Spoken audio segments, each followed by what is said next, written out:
Muy buenos días. Muchísimas gracias por su asistencia.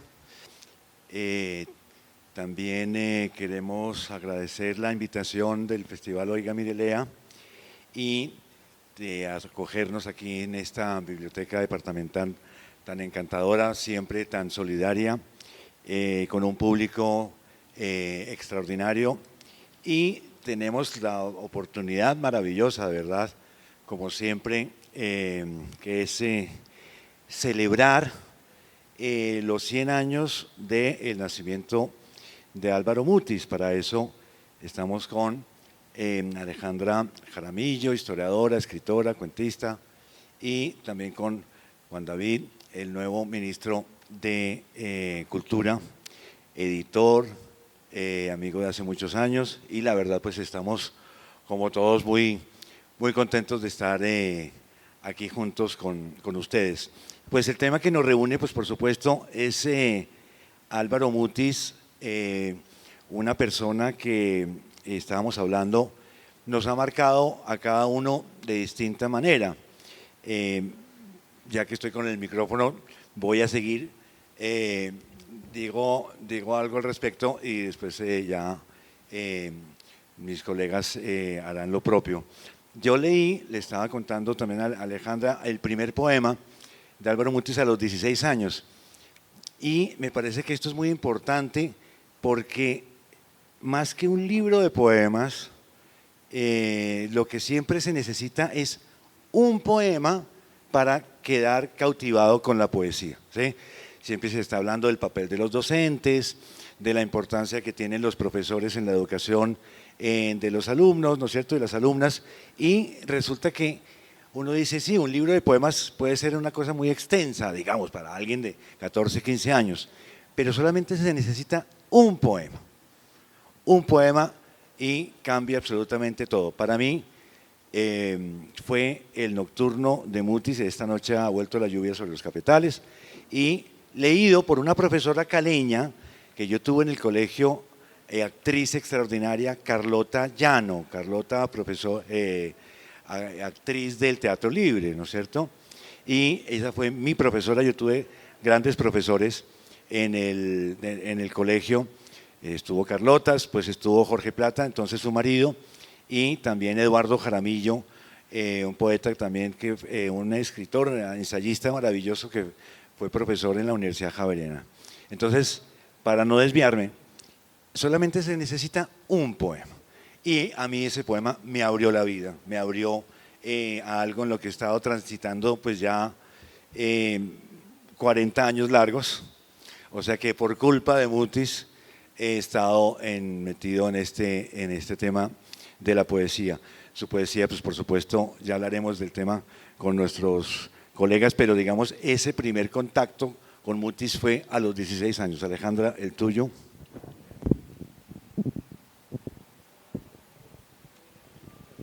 No corre más. Bueno, buenas, ¿cómo están todas y todos? Una alegría estar aquí otra vez en Cali, en esta biblioteca maravillosa. Pues digamos que hablar de un autor que nació hace 100 años implica toda la vida de uno. Y así como Ramón hablaba de haberlo leído desde los 16 años, pues yo también puedo hablar desde muy chica, no solo leerlo, sino tener noticia de él antes de leerlo, porque de todas maneras haber crecido en una familia donde se leía y se hablaba siempre de libros, hacía que uno primero leyera de oídas y después leyendo. Entonces, yo tengo un recuerdo que es muy fuerte porque ustedes se acordarán de una época en los años 80 en que salían ciertos libros que se devoraba todo el mundo, ¿cierto? Hubo momentos, por ejemplo, yo me acuerdo muy bien, y se los digo con este libro me van a decir, ah, sí, claro, que fue cuando salió El amor en los tiempos del cólera de García Márquez, que en menos de un mes todas las casas, digo muchas de las casas de este país habían leído ese libro y la gente hablaba del libro. Yo estaba muy pequeña, tenía como 14 años y me demoré un añito en leerlo porque todo el mundo me lo iba a prestar y nunca me lo prestaban hasta que finalmente lo pude leer. Pero lo que quiero contarles es que, y seguramente ustedes se acordarán, en el año 89, yo ni siquiera había salido del colegio, salió un libro que produjo exactamente lo mismo. O sea, yo me acuerdo en mi familia la emoción tan tremenda y la conversación que había en torno a la última escala del Tramp Steamer de Álvaro Mutis. Y fue un libro que nos marcó y que marcó, digamos, ese momento. Y por supuesto a mí, porque como hablar de un autor de tanto tiempo implica la vida, pues me conecta también con el momento en que entro a la universidad. Y no solo es ese hecho familiar de haber oído a todo el mundo en el desayuno, en el almuerzo, en la comida, hablando de ese libro, hablando de esa idea de la navegación, de estar andando por el mar, de moverse, que además nosotros como personas de Bogotá, ¿no?, de una capital anclada ahí como entre las montañas, esa imagen del mar de Mutis nos marcaba tremendamente. Y en ese movimiento luego llegué a la universidad. Yo pensé que nos había unido a Juan David y a mí la misma persona haciéndonos leer a Mutis, pero parece que fueron dos personas, porque nosotros estudiamos en la misma universidad, primero yo, yo soy más viejita, y allí tuve una maestra que también fue maestra de Juan David, que era Montserrat Ordóñez, y ella amaba los libros de Álvaro Mutis, y tuvimos de hecho una vez un seminario completo dedicado a leer a Álvaro Mutis. Entonces yo lo que voy a decir, así como para poder pasar aquí el micrófono y volver después, es que leer a Álvaro Mutis, después de haber oído en mi familia el alboroto que causaba, y leerlo a los 18 cuando entré a una universidad, fue algo explosivo. Fue algo que cambió muchas cosas porque, y más tarde lo hablaremos más si quieren, porque no solamente era un mundo del desencanto, era un mundo que no pertenecía a lo que parecía ser más colombiano, pero al mismo tiempo era un mundo que nos abría al mar y al resto del mundo, y que adicionalmente, esto evidentemente es muy importante para mí, tenía unas mujeres que a mí me hacían suspirar, emocionarme, imaginarme viajando por todos lados, como las mujeres que estaban en esos libros. Bueno, buenos días para todas y todos. Gracias a la Biblioteca Departamental, al Festival Oiga Mire Lea, a Catalina Villa, su directora, a Ramón, a Alejandra, por supuesto, por esta conversación. Oyendo a Alejandra, evidentemente los escritores colombianos nacidos a finales de los años 20 y comienzos de los 30, en particular, por supuesto, dos de ellos, se volvieron una especie de sustantivo, de palabra común en las conversaciones de sobremesa o de las casas colombianas, lo cual es un mérito enorme porque, como ustedes lo pueden comprobar hoy, poco se habla de eso en las casas colombianas. Nadie dice cuál es el escritor hoy del momento o quién está escribiendo, así no se haya leído.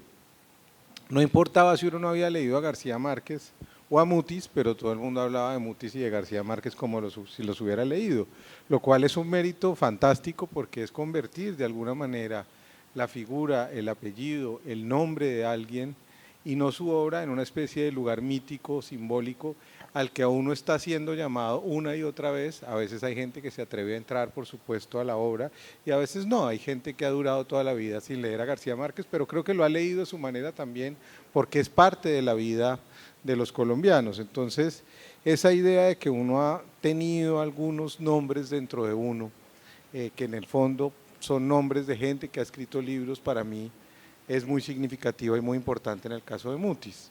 En el caso personal, por supuesto, mi historia también tiene que ver con encuentros personales, incluso con él mismo, porque pues mi padre era amigo de su hijo y alguna mañana, por allá en los 80s, me acuerdo desayunando con él, pero esos son solo recuerdos que poco importan. Pero lo que quiero decir con esto es que en el fondo Mutis entra por el mundo familiar, no solo el mío, sino el de muchos otros colombianos y colombianas.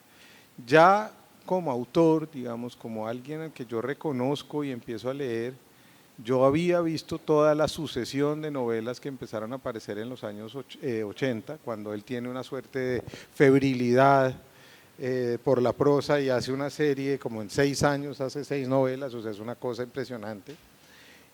Pero yo sabía y tenía noticias de ellas, digo, pero al final a los 16 o 17 años eso no me causaba, no me interpelaba como sujeto lector, digamos, estaba en otra actitud ante la vida, quería otras cosas, me interesaban escritores norteamericanos, una literatura, digamos, más salvaje, si se quiere, o eso creía yo, que esto no era salvaje.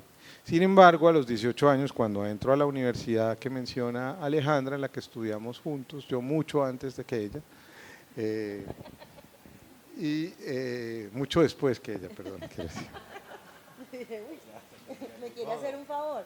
En esa universidad había otro maestro que se llama Manuel Hernández. Manuel Hernández es un hombre hoy de 81 años, había tenido una vida que está en un libro precioso que publicamos hace unos meses, que se llama La Coartada, y había tenido una vida de lector muy disipada, había sido abogado, agente de aduanas, y había, sobre todo en esos mitad de los 50, 60 y 70 donde creció, había cargado los libros de Mutis y de García Márquez allá donde había ido hasta que llegó a ser maestro de la Universidad de los Andes. Y yo recuerdo la emoción que yo sentí cuando Manuel nos presentó un libro que yo creo que es capital en la vida de los colombianos, que es Los elementos del desastre, que es del año 53. Los elementos del desastre, así como la reseña de los hospitales de ultramar, que se publica 6 años después, es decir, en 6 años, entre el 53 y el 59, Mutis compone la esencia de lo que va a ser el desarrollo de su obra, lo cual no es fácil, porque hay quien se la pasa toda la vida tratando de buscar esa esencia. Este hombre, en esos 2 poemarios, o en esos 2 libros de poemas, encuentra, me parece, cuál va a ser el horizonte de esa navegación y esos regresos, que es lo que nos propone la conversación esta mañana. Pero entender a través de las imágenes, y no necesariamente una comprensión profunda, porque a los 19 años quizás no podía tener la perspectiva que tengo hoy ya casi a los 50, es que todas esas imágenes, frases, ideas presentes allí me resonaban en lo profundo. Solo voy a leer una de ellas que proviene del poema El Húsar, que dice: todo muere aquí lentamente, evidentemente, sin vergüenza, hasta los rieles del tren se entregan al óxido y marcan la tierra con infinita ira paralela y dorada. Eso es Colombia, ese es este país, digamos. Ustedes cierran los ojos y exploran esa imagen y ven esos rieles cubiertos de hierba en la herrumbre, digamos, de los caminos de la tierra caliente. Ahí están resumidas muchas de las derrotas que hemos tenido como nación. Así que ese fue mi primer encuentro con Mutis. Sí, totalmente de acuerdo.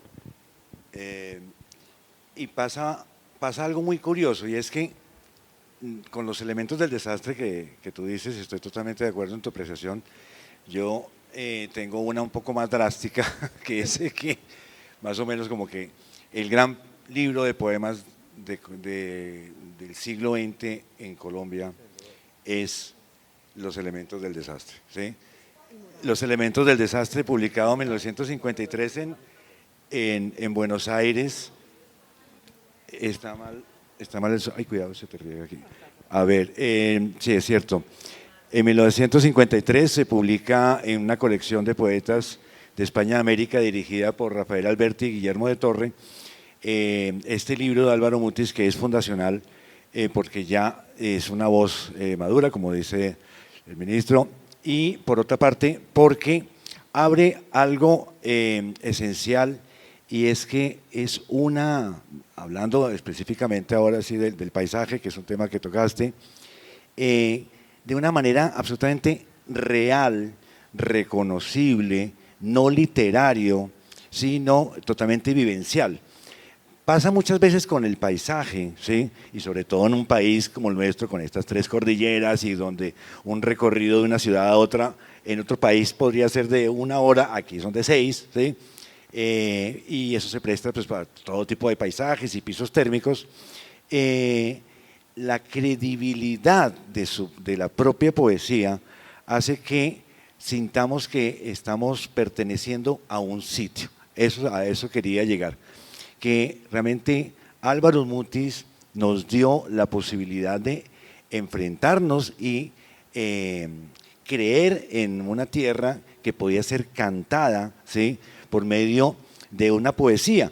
Pero siempre habíamos estado acostumbrados a una poesía bucólica, veníamos de Piedra y Cielo, entonces Eduardo Carranza sí hablaba de los llanos orientales, de Apiay, de muchos árboles, todo muy de cartón piedra, ¿sí? Por supuesto, un gran poeta, todo hay que decirlo, pero llegó Mutis y con un mismo tema telúrico, también muy de ese propio telurismo de Neruda, ¿sí? De ese primer Neruda, logró realmente asimilarlo a la tierra colombiana, de manera que cuando uno está, hace poco me pasó una experiencia totalmente mutisiana, esto era en Villeta, cerca de Villeta hay una especie como de lo que se llaman las brujitas, ¿sí? Que es una brujita y era un recorrido desde Villeta hasta, de media hora hasta llegar a unas cascadas y era exactamente estar en un poema de Mutis. Decía, y entonces ahí está la parte que no es ni decorativo, ¿sí? Ni retórico, sencillamente es verdad. Entonces yo creo que Mutis nos dio la clave para enfrentarnos con la propia naturaleza y descubrir algo que es totalmente nuestro y sentirnos identificados. Eso me parece algo extraordinario.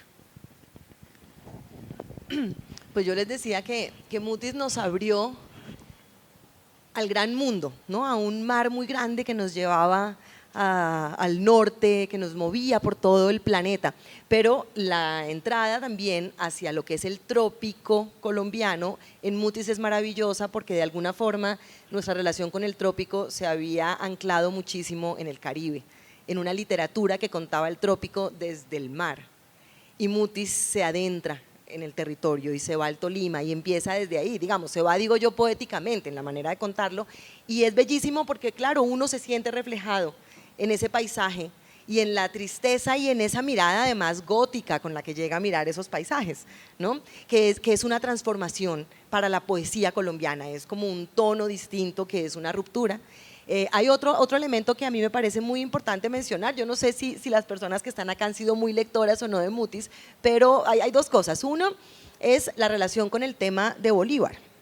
Yo no sé si ustedes saben que Mutis escribió un cuento que yo me acuerdo también en la universidad, y ya en este momento no me acuerdo si lo leí con Montserrat o con Manuel Hernández, pero que tal vez fue con Manuel Hernández, que se llama El último rostro. Y es un cuento sobre Bolívar que es el punto de partida para que después García Márquez escriba El general en su laberinto, porque García Márquez le dice a Mutis, oiga, ese cuento está como para que usted escriba una novela, y Mutis le dice, no, yo creo que mejor escríbala usted. Y bueno, ya no tendríamos que ponernos a conversar de la otra novela, de la de García Márquez, pero el cuento ha sido un cuento que marca también esa historia que hacemos nosotros como con nuestra propia forma de ver la relación con esa idea de nuestros héroes, ¿no? Nuestros héroes en estado de frustración, de decadencia, ¿no? Es una búsqueda siempre de una oscuridad, pero una oscuridad que no era ni siquiera la de los años 60 del boom, ¿no? Un poco fundante, sino una oscuridad mucho más profunda, más de imposibilidad, de impotencia. Y el otro lado que siempre menciono, porque es que me parece que ahí es donde uno dice, si es que uno frente a Mutis está frente a un grande, es el tema de la cárcel. En la literatura nuestra hay dos grandes poetas que han hablado de la cárcel, en la literatura latinoamericana, que esa es la nuestra, y son César Vallejo y después Álvaro Mutis. Seguramente hay muchos más o muchas más, también podría ser, pero en estos dos casos yo siento que hay una fuerza creadora en el haber estado en la cárcel y desde ahí encontrar la palabra como la entraña, como la salida y al mismo tiempo como el poder sostenerse en esa soledad tremenda que permite crear. Y creo que ahí hay como unos 3 tópicos que son interesantes para seguir pensando y releyendo a un autor como Mutis. Sí, voy a dejar que Mutis hable sobre el trópico porque creo que lo hace de manera majestuosa cuando aparece 100 años de soledad. Por eso es importante entender a Mutis dentro de una generación. Mutis no es un accidente, como no lo es Botero, a quien saludamos desde aquí, por supuesto, por su fallecimiento ayer, Fernando Botero, a quienes recordamos, pero son hombres y mujeres de un tiempo que ya advierte algo que era muy difícil de advertir, si ustedes lo piensan con tranquilidad, y que solo el arte puede adelantar. Es decir, el arte sí tiene una capacidad de adivinación, pero no porque pueda ver lo que va a ocurrir, sino porque ya sabe lo que ocurrió, ya entiende cuál es la tragedia de ser humanos, ya entiende cuáles son esos trabajos perdidos que podemos acometer una y otra vez, y esa voluntad, digamos, de conquistar, de domar un paisaje, un trópico, una realidad como la que teníamos nosotros en los años 40, y empezó la gran violencia, el gran arrasamiento, y que seguramente estamos asistiendo a muchas de esas cosas hoy nosotros mismos y no tenemos la perspectiva para comprender esto que ha pasado. Pero cuando uno mira esa obra, la de Mutis, y ve un poema como La Balanza o El Miedo, que son sus primeros poemas del año 48, una anécdota chiquita, y es que el primer libro que tenía Mutis con Carlos Castro era con Patiño, con Carlos Patiño, estaba listo para ser distribuido el 8 de abril de 1948, y ese primer ejemplar de sus poemas se quema en las revueltas del siguiente día y desaparece. Obviamente no desaparecen los poemas, por fortuna, porque ya el libro estaba hecho, pero es ese tipo de sincronías con el tiempo lo que hay que empezar a investigar y advertir cada vez que uno lee a un poeta tan inmenso como Mutis. Y él escribe sobre 100 años de soledad: el trópico, más que un paisaje o un clima determinado, es una experiencia, una vivencia en la que darán testimonio para el resto de nuestras vidas, no solamente nuestros sentidos, sino también nuestro sistema de razonamiento y nuestra relación con el mundo y las gentes. Lo primero que sorprende en el trópico es precisamente la falta de lo que comúnmente suele creerse que lo caracteriza: riqueza de colorido, feracidad voraz de la tierra, alegría y entusiasmo de sus gentes. Nada más ajeno al trópico que estos elementos que suelen pertenecer a lo que se llama en Sudamérica la tierra caliente, formada por los tibios valles y laderas de los Andes, y que nada tienen que ver con el verdadero trópico. Ese adentramiento o ese punto de partida que es Coello, que es el territorio donde nace Álvaro Mutis, en una gran hacienda cafetera, que es el territorio de la infancia y el que tiene en su mente y en su cabeza y en su esencia y a través del cual piensa y siente, va a ser el desarrollo de una búsqueda por entender una y otra vez cuáles son esos elementos que se conjugan en ese trópico, que de alguna manera nos detienen, si se quiere, o hacen que esas carrileras del tren se cubran de herrumbre y de hierba. Y lo segundo que quería acotar, como para seguir a Alejandra, es nada de eso sería tan importante, o para seguir también a Ramón, es decir, el paisaje mismo es insuficiente sin la conciencia de que el poema o la poesía es algo anterior al poeta. El poema es una sustancia espiritual de la humanidad, es decir, solo hay que tener o elegir o buscar dentro de la tradición del arte y de la poesía las palabras adecuadas, y él las encuentra para poder llegar a la verdad y al corazón de las cosas. Y creo que sin la tradición, sin que Mutis fuera un hombre realmente muy comprometido con la lectura de sus contemporáneos, con el ejercicio intelectual, seguramente nada de eso hubiera aflorado. Es decir, esto no basta con ir a mirar las contradicciones de nuestros ríos, de nuestras montañas, las encrucijadas, las singladuras, ¿cierto? No basta con poder observar eso, hay que entenderlo de manera espiritual, y creo que esa es una de las grandes cimas, en un sentido profundo de la palabra, de Álvaro Mutis como poeta y después como narrador, como ya lo dije, en libros, de los cuales ya hablaremos, pero sí me encantaría cerrar esta pequeña intervención diciendo que sin duda la novela que nombra Alejandra, La última escala del Tramsteamer, para mí es una de las grandes novelas del siglo XX colombiano, que ha sido leída en clave, me parece, un poco menor en las nuevas generaciones, pero que es una novela que pertenece a ese relato y ese mito de la literatura del tiempo. Ya eso nadie lo va a quitar de ahí. Sí, uy, qué cantidad de temas. Me quedo con uno porque es que hay una cantidad de multitud. Trópico, Mutis y Gabo, con lo que acabas de leer, me parece extraordinario. Pasa algo, no sé si ustedes lo habrán pensado alguna vez, y es lo siguiente: dos personas de la misma generación, yo creo que los dos más grandes escritores colombianos del siglo XX, al menos, y los más conocidos, como García Márquez y como Álvaro Mutis, cada uno en un trópico. Digamos que el trópico, lo que está diciendo Mutis, es que hay un trópico, digamos, el Caribe como tal, y luego la tierra caliente, o sea, pero es el mismo trópico. Curiosamente, dentro de esa región, cómo se dieron dos cosas totalmente casi opuestas. Fíjense lo siguiente: García Márquez logró hacer el realismo mágico, ¿sí?, de lo que nos tiene, por supuesto, si nos tendrá orgullosos, y nos descubrió esa parte, esa desmesura, esa exageración, que no formaba parte de una invención traída del más allá, sino era como un registro de esas locuras diarias de su gente. Y paralelamente, Álvaro Mutis está haciendo también su propia poesía, y también escribiendo, pues, soterradamente su propia narrativa. Curiosamente, tan distintos, que es mucho más poeta García Márquez en sus libros que el propio Mutis, que siendo poeta en sus libros de narrativa, es mucho más narrador. Entonces casi como que se invierten los términos y se trastocan, pero al mismo tiempo se complementan.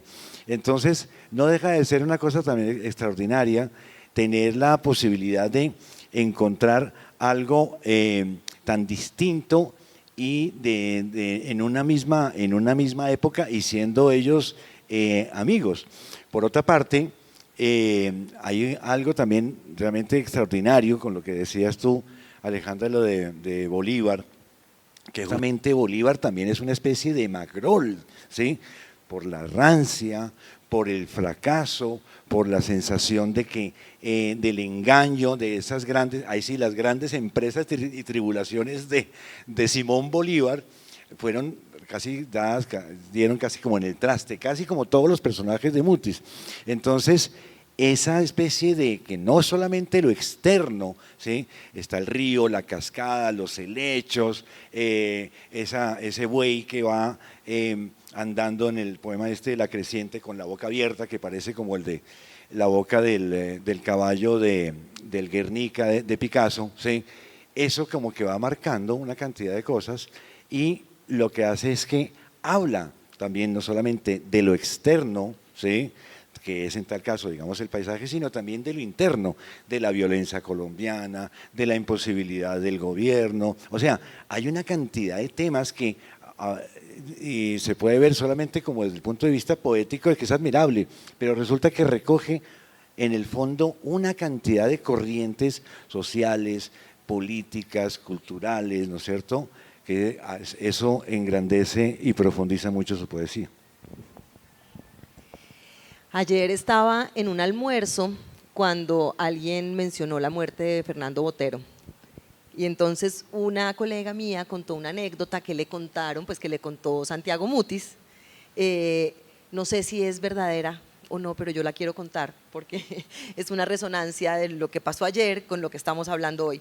Y es que Valencia Guelkel tuvo en sus manos unos dibujos que hizo Fernando Botero para los elementos del desastre, pero los perdió, y nos perdimos la posibilidad de tener ese libro con unos dibujos de Botero. Es la historia de Fernando Botero que me habían contado ayer. Esa es una anécdota. La otra que yo quiero contar tiene que ver con Cali y con esta Valle del Cauca, y es que aquí Mayolo filmó La Mansión de Araucaima, y Alejandro Buenaventura actuaba en esa película, que es de alguna manera lo que les decía ahora, un trópico gótico, un trópico de misterio, ¿no? Porque de alguna forma yo creo que para Mutis, y aunque él habla de ese trópico como si fuera casi una continuidad, yo creo que simbólicamente no lo creó como una continuidad, y por fortuna no lo hizo, porque lo que construye es la posibilidad de una tierra caliente nombrable, ¿no? Y crea ese terreno, ese territorio, esa manera de mostrarnos que no necesitamos estar al lado del mar para ver y para sentir esta relación con un trópico diferente. Y que además a mí me impresiona, y aquí entonces quiero pasar un poquito a lo del tema de las novelas, porque es que en este año nos han convidado muchas veces o varias veces a hablar de Mutis, y yo siento, aunque aquí no veo que haya tanta gente muy joven, pero yo quiero invitar a las personas jóvenes a leer a Mutis, con un pequeño anzuelito, un ganchito, y es que leer a Mutis en esa serie de novelas es como ver una serie, ¿no? Es como una serie contemporánea. Yo me acuerdo la emoción, después de leer la última escala del Tramp Steamer, regresarme a las anteriores y leer las que vinieron y empezar a ver que era un gran grupo de amigos viajando por el planeta, desencantados, frustrados, cada vez en peores empresas, ¿no? Es como una debacle constante, pero era descubrir que todo estaba siendo contado en tiempos distintos. Yo, por ejemplo, me vi Dark, no sé si se vieron Dark, la serie alemana, me la vi 3 veces porque yo quería encontrarle un error y no pude. Está tan bien hecha que no pude. Bueno, era la sensación un poco de esas temporalidades de los personajes de Mutis, es saber que está escribiendo, que escribió primero una novela donde después en la tercera va a contar tiempos anteriores y donde luego se va a ir más allá, y era como un ser que tenía un gran universo narrativo que lo pausó y lo fue entregando de a pocos en un personaje como Macrol, que yo vivo convencida de que Macrol es el personaje en el que se basa García Márquez para poder escribir a Bolívar. O sea, que su Bolívar tiene algo del desencanto de Macrol, que es un intercambio entre dos personas creadoras conversando y viviendo cerca, ¿no? Entonces ahí hay como esas resonancias que es bellísimo, porque es darnos cuenta que la literatura está siempre escrita a muchas manos, a muchas voces y a muchas conversaciones. Sí, eso que dices es muy bello, porque al final yo creo que estos hombres y las mujeres de su tiempo también, por supuesto, como Maribel Moreno, como Alba Lucía Ángel, evidentemente, insisto en la idea de que no era suficiente ni la cultura, ni el lugar, ni la educación, sino una experiencia honda con la lectura.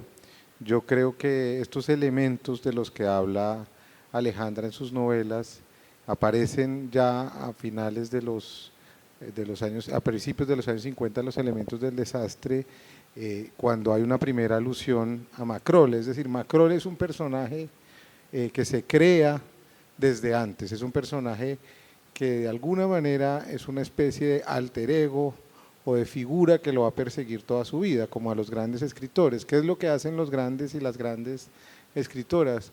Al final convencerse y persuadirse de que el universo que están inventando a través del lenguaje es un universo posible, es un universo real, no es un juego, no es una manera de pasar el tiempo, es un universo que encierra unos símbolos y unos sentidos muy profundos. Entonces, cuando uno descubre que esas novelas de las que habla Alejandra habían sido ya escritas antes, habían sido pensadas, uno a veces se pregunta, cuando es un lector, digamos, que quiere ser profesionales, y ese personaje de dónde viene, qué fue lo que él leyó antes para poder crear ese mundo. Y si ustedes se ponen a ver en los 3 personajes de los que hemos hablado hoy, García Márquez tiene una lectura que es definitiva para descubrir cómo crear o reinventar ese universo, que es Faulkner. Fernando Botero tiene a Velázquez y el descubrimiento de Velázquez en el Museo del Prado como un artista, de alguna manera, que va a iluminar su posibilidad de agrandar los volúmenes, de cambiar la perspectiva, porque lo que hace finalmente Botero no son ni mucho menos gordas, sino cambiar la perspectiva. Es decir, eso es lo que hace la pintura, eso es lo que hace un hombre como Velázquez. Y en el caso de Mutis hay algo que es definitivo, que es la lectura, me parece, de Conrad. Conrad, un escritor, y Pushkin, por supuesto, escritores rusos. Mutis era muy rusófilo, si se puede decir de alguna manera. Son escritores que lo van a influenciar capitalmente. Es decir, yo no puedo imaginar esas novelas de Álvaro Mutis sin El corazón de las tinieblas, o las novelas de Nostromo, o las novelas de Conrad. Las grandes novelas de aventuras escritas en el siglo XIX y XX, cuando la empresa colonial europea estaba entrando al África o estaba saliendo del África, son novelas que lo van a influenciar para entender que esas empresas de los hombres, esas empresas que se suponen gloriosas, en el fondo también están condenadas al fracaso, y eso es lo que nos ha pasado en Colombia de alguna manera. Solo leo un fragmentito de cuando aparece por primera vez Macrol, que ya nombrado en la memoria de los hospitales de ultramar, en el año 59, que dice: para que vean el hombre que él inventa, curaba el gaviero sus heridas recibidas en la calle de los burdeles del puerto, cuando en plena ebriedad insistió en contraer matrimonio con una negra madura y sonriente que exhibía sus grandes senos a la entrada del templo con una expresión alelada y ausente. Saltando al río y refugiándose en el remolcador que partía, logró librarse de los airados feligreses. Sin embargo, un cuchillo le había entrado en el vientre 2 veces y un brazo se le había dislocado por completo al rodar por las escalinatas del tiempo. Es una imagen terrible, brutal, y además es fundacional, porque va a crear un marinero de río primero, es un marinero que se hace en la tierra caliente. Mira que hay algo realmente, ya que estamos hablando también de, pues por supuesto, de Botero. Con Botero muere el último grande, a mi modo de ver, de esa generación. Mutis, Gabo, Alejandro Obregón y Botero. Dejémoslo en esos 4. ¿Sí?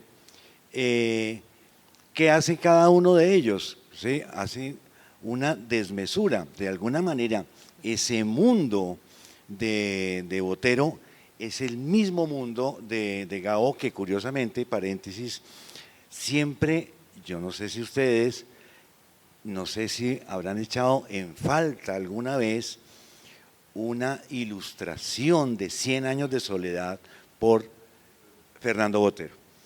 Creo que por circunstancias personales, mucho macho alfa, como diríamos en estos momentos, fue absolutamente imposible. Pero, ojo, ahí está Mutis, ¿sí? Mientras que Mutis con Fernando Botero tuvieron una relación extraordinaria, maravillosa, tanto así que cuando Álvaro Mutis era gerente, pues, de director de Relaciones Públicas de la ESO, le compró unos dibujos al propio Botero para que el propio Botero pudiera viajar a México, ¿ok?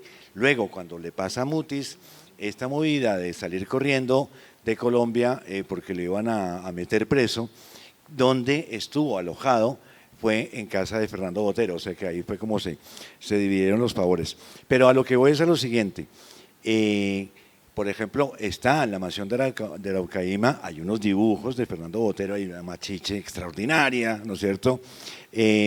Pero faltó eso. Pero independientemente de que se haya hecho o no, uy, se nos acabó el tiempo,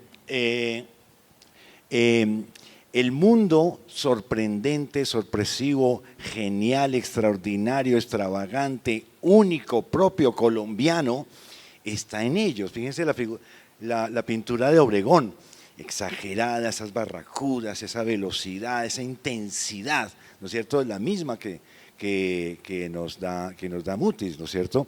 Es la misma gracias a esas hipérbolas fantásticas y poéticas del propio Gabo, y a su vez esas fantasías maravillosas de estas mujeres y hombres y animales de la propia poética de Botero, de manera que con ello se compendia un país, un punto de vista y unas obras de arte realmente únicas y duraderas. Yo solo quiero cerrar también acordándoles que otra gran caleña actuó y nos trajo ese personaje maravilloso que es Ilona, de la novela Ilona llega con la lluvia, y la gran caleña, por supuesto, es Margarita Rosa de Francisco, que para mí el recuerdo no solamente de esa primera lectura, de hecho yo me acuerdo que Montserrat Ordóñez, mi profesora en esa época, cuando uno estudia literatura no lo dejan escribir ficción, porque uno no estudia para ser escritora, pero Montserrat Ordóñez me dejó escribir un cuento porque yo cuando leí Ilona llega con la lluvia, ese personaje, yo se los digo otra vez, a los 18 en un país conservador como este, una chica como yo leyéndose a una mujer libre, esto era una imagen maravillosa, entonces yo escribí un cuento Y Montserrat, de tanto que me decía, no, pero tráeme un ensayo, y yo intentaba hasta que me dijo, te lo voy a aceptar. Y lo aceptó. Y lo aceptó, yo creo que es precisamente por la fuerza de ese personaje que es Ilona. Yo creo que Montserrat sabía que no había otro camino que crear a través de ese personaje. Entonces ojalá vuelvan a leer a Mutis, está vivo siempre. Yo no sé, las nuevas generaciones están volviendo a la literatura un campo muy raro, un campo que es un peligro, como si la literatura lo que hiciera no fuera precisamente develar los peligros, ahora la vuelven como si ella en sí misma. Y entonces yo leo estos días que he vuelto a leer a Mutis y digo, uy, creo que lo van a cancelar algunos jóvenes. Ojalá no, porque realmente creo que la palabra que usaste tú, Ramón, de esa desmesura, habla de lo que hay en esa obra y de que vale la pena que lo sigamos leyendo. Sí, yo solamente quisiera cerrar que si pensamos en el país de hace un siglo, es decir, en el país en que nació Álvaro Mutis o en el país que un poquito más, 105 años, nació García Márquez, o en el país en el que nació Fernando Botero, o en el país en que nació Alejandro Obregón, pero no solo ellos, Eduardo Cotelamus, en fin, una generación de personas que consideraron que había que tomarse en serio el oficio de hablar de la vaina, como le decían ellos al país, y que había que tomárselo en serio, no solo en el sentido del orgullo de pertenecer aquí, sino de ser muy crítico con lo que estaba ocurriendo aquí, con unas costumbres que encerraban y siguen encerrando a una sociedad en una creencia de que somos únicos y mejores para todo y también peores y violentos como nadie. Esa dualidad, esas únicas opciones, ellos las discutieron toda su vida a través de sus obras. No podemos estar condenados a esa historia, digamos, única a la que nos han querido conducir. Y yo creo que estos hombres y estas mujeres de hace 100 años lo que imaginaron fue que éramos parte del mundo, que éramos parte de la tradición, que no estábamos por fuera, que no estábamos excluidos, que podíamos conversar con ese mundo igual a igual, y creo que lo consiguieron. Hoy cualquier persona, seguramente en muchos países del mundo, saben quién es Álvaro Mutis, saben quién es Gabriel García Márquez, reconocerían un volumen de Fernando Botero y por supuesto esas barracudas de las que habla Ramón sobre Alejandro Obregón. Así que yo creo que en la comprensión de esa dimensión espiritual, insisto en la palabra espiritual, que nos legaron estos hombres y que nos legó Álvaro Mutis, tenemos de alguna manera todavía miles de posibilidades de seguir conversando con la literatura y de leerla y releerla desde nuestro presente. Creo que en Mutis están muchas de las claves de los asuntos que tenemos que pensar hoy. Siguen estando presentes los elementos del desastre. Parece que se nos está ya acabando el tiempo, pero pues si alguien quiere hacer alguna pregunta, algún comentario.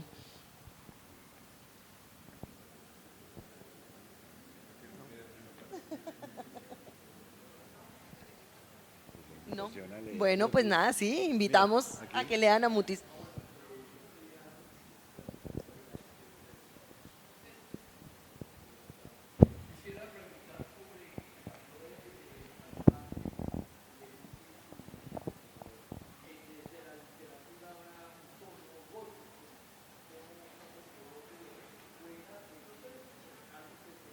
Ya lo parafraseamos.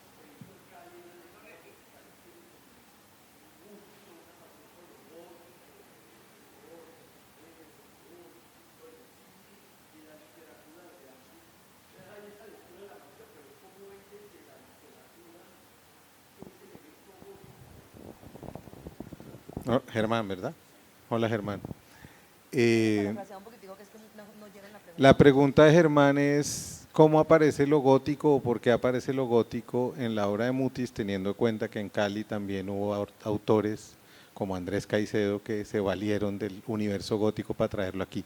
La historia es la historia de una apuesta entre Luis Buñuel y Álvaro Mutis, donde Buñuel, siendo español, le dice a Mutis que es imposible escribir un cuento gótico en el trópico, que eso sería como un torero en Japón. El reto se lo toma en serio Mutis y escribe La mansión de la Araucaíma como prueba de que eso puede suceder, pero una vez más lo escribe habiendo interiorizado a los grandes autores góticos del siglo XIX, es decir, Caicedo no puede escribir, eso que tú cuentas bien en tu libro y que has hecho alrededor de Caicedo, no puede escribir ninguno de sus cuentos, ni siquiera La noche sin fortuna, que se le queda trunca, sin haber incorporado a Poe o a Lovecraft o a los grandes autores góticos. Y yo creo que Mutis, que era alguien realmente muy comprometido con la lectura, lo que hace es usar todas esas herramientas de un mundo gótico, trayéndolo a un espacio, digamos, en donde no hay nada más gótico que una hacienda. Es decir, la vegetación también puede ser gótica, es lo que quiero decir. Y creo que así resuelve el tema, es decir, el paisaje también puede ser gótico. Muchas gracias, Alejandro.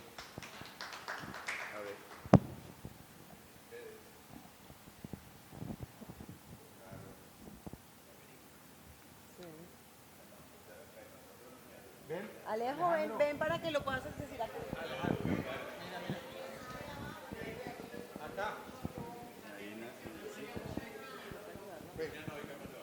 Sí, pero ahí te ayudan.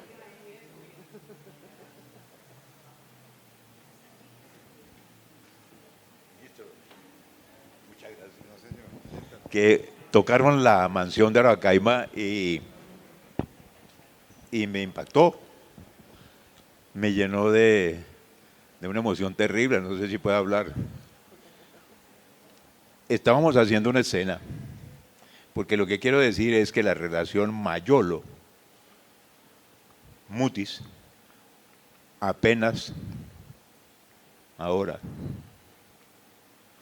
con ustedes la entiendo profundamente. Entiendo por qué Mayolo hizo la mansión, entiendo cómo la hizo y entiendo lo que significa esa película que para mí, con la estrategia del Caracol, son quizá lo máximo en todos los sentidos que ha hecho el cine colombiano. Lo defiendo en un cineforo que yo hago en la Fundación Valle Lili y todo, y lo sostengo siempre. Estamos haciendo una escena terrible con Adrianita Herrán. Adriana no fue una gran actriz, pero era una hermosura de mujer de 15, 16 años. Y en ese momento estábamos en la cama, ella desnuda. ¿Se imaginan a Adrianita Herrán desnuda en la cama? Y yo encima. Estaba un poquito más joven, ¿no? Pero estaba medio desnudo también. Cuando estaba encima, estamos haciendo la escena sin sonido, solamente la imagen para luego introducir la música. Y cuando yo estaba encima, Mayolo me dijo las siguientes palabras. Oigan bien, me dijo: Alejo, Alejo, movete 3 veces.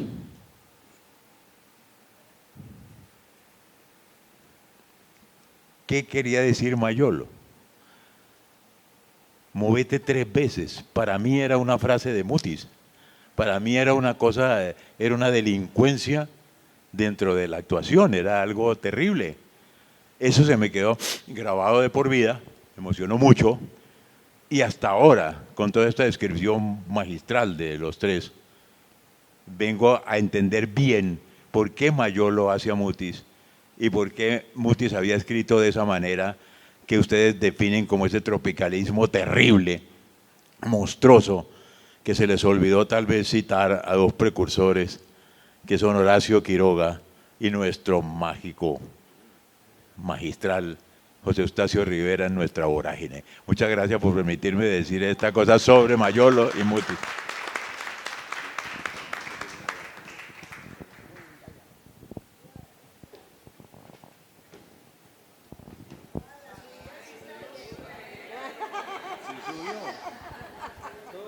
Hola, buenos días, no sé si ya son tardes. Bueno, hace poco, Alejandra es tu nombre, ¿correcto? Habías tocado el tema de que era posible, o bueno, que sentías algún temor de que en algún momento Álvaro Mutis, la obra de Álvaro Mutis fuera, como se dice ahora, cancelada, ¿no? Bueno, pues no puedo hablar por toda la juventud, desde luego, pero, pues, digamos, o sea, entiendo el temor, ¿no? Considerando los tiempos que están corriendo ahora, ¿no? Todo, bueno, no sé si llamarle revisionismo histórico, ¿qué será? Pero A mí me parecería que tomando las palabras de Ítalo Calvino cuando se refería a que un clásico es una obra, un libro que nunca deja de decir lo que tiene que decir, yo consideraría, creo que todos lo podemos considerar también, que Álvaro Mutis hoy por hoy es un clásico. Y a pesar de que han pasado tantos años, da igual que lo era una persona, qué sé yo, de 70 años o que lo era una persona de 20, siempre va a decir algo. Hay como un remanente histórico todo el tiempo, un remanente que se reabsorbe todo el tiempo en nuestra cultura. Y bueno, me parecería pues terrible, ¿no?, que llegase el momento de ser cancelado, porque sería como decir que se deje de leer a Virgilio, que se deje de leer a Kafka, a Hermann Brock, qué sé yo. Entonces, pues sí quisiera como, si por favor nos pudieras ampliar un poco más, pues digamos el porqué de este tema, porque la verdad de alguna manera yo también lo comparto, no necesariamente con Mutis, sino bueno, con buena parte de la literatura. Muchas gracias. No, gracias a ti. Hace poco una compañera nuestra, poeta, que vive en Estados Unidos, Andrea Cote, contaba que fue a dar un curso sobre García Lorca y le hicieron cancelar el curso los estudiantes porque le parecía que había demasiada violencia en esa obra, racismo, algo así, ¿sí? Entonces, claro, en este momento en las universidades en Estados Unidos, por ejemplo, tú tienes que decir frente a cada libro qué tipo de violencias nombra para que los estudiantes elijan si quieren leerlo o no leerlo.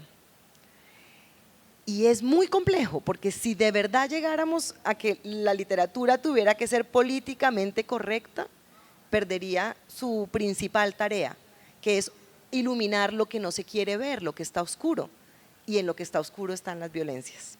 Ahora, yo no estoy diciendo que no pueda hacer una lectura sobre el presente y sobre los motivos que llevan a las personas a llegar a esa sensación frente a la violencia, ¿no? Creo que hay violencias que se están iluminando también en ciertos gestos de decir, bueno, un momentico, ¿por qué me la ponen como normalizada? Pero igual yo sí esperaría que esto, que además en la universidad, yo soy profesora en la Universidad Nacional y lo estoy sintiendo constantemente, o sea, hace poco leímos un pequeño cuento de Diana Ospina, que es un cuento bellísimo, una cosa ahí muy corta, se llama La Casa de Terror, y en realidad es un lugar donde una persona entra y aparecen manos que la van tocando, y este ser pues es una mujer y como que no sabe qué hacer, y sale, y al final quedó afuera de la Casa del Terror y no sabe si se quiere devolver. Y mis alumnos me dijeron que les había parecido asqueroso y que ese era un cuento de no consentimiento. Yo quedé plop. Y luego lo seguí leyendo y entendí cosas de lo que están sintiendo, pero al mismo tiempo, ¿cómo lograr que podamos seguir leyendo muchos textos donde esas violencias se necesitan ver? O sea, en un país donde ha sido silenciada de tantas maneras la voz de las víctimas, ¿cómo se hace para que la historia se cuente si no es en la literatura y en la ficción? Y sería terrible que no, pero de pronto es parte de una transformación. Yo espero que no estemos llegando a un cancelamiento, sino a una, no sé, como a descubrir algo sobre lo que significa la violencia en lo personal, porque también es un cambio en la manera en que las personas asumen su relación con la identidad. Entonces ahí veremos cómo se mueve, pero ojalá la literatura nunca tenga que llegar a ese estado de silencio que la acabaría.